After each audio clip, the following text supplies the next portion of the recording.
আপোনালোকে জানে যে বহুতৰ মনত এটা প্ৰশ্ন আছিলে যে ছিংগাপুৰত গোটেই ঘটনাটো সংঘটিত হৈছিল, অসম আৰক্ষীয়ে কেনেকৈ ইয়াক তদন্ত কৰিব, বা বহুত ক্ষেত্ৰত আপোনালোকে দুই এজন ৰাজনীতি কৰাৰ ব্যক্তিৰ বিবৃতিও শুনিছিলে যে অসম আৰক্ষীয়ে ছিংগাপুৰত যোৱা নাই, অসম আৰক্ষীয়ে অমুক কৰা নাই, তমুক কৰা নাই, গতিকে ইয়াৰ গোচৰ কেনেকৈ চলিব।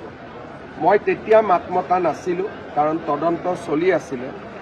ভাৰতীয় ন্যায় সংহিতা আৰু BNSS এটা ধাৰা আছে যাক 208 বুলি কয়।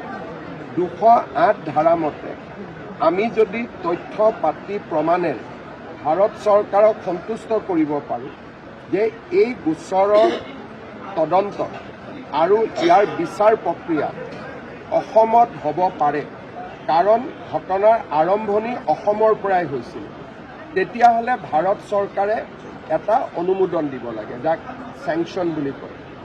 যদি চেংচন দিয়ে গোচৰটো আমি তৰিব পাৰিম, আৰু চেংচন নিদিলে আমি গোচৰটোত কোৰ্টত লৈ যাব নোৱাৰিম।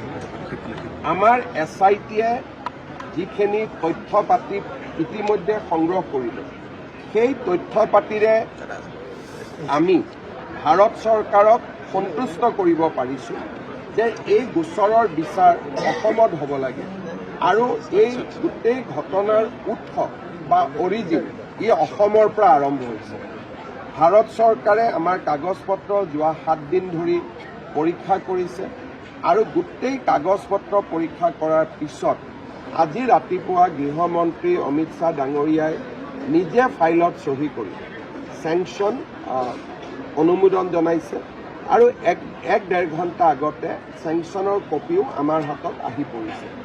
জুবিনৰ উপজা দিনটোতে ন্যায় দিয়াৰ এটা বহুত ডাঙৰ বিশাল পদক্ষেপত আমি সফল হ'ব পাৰিলোঁ।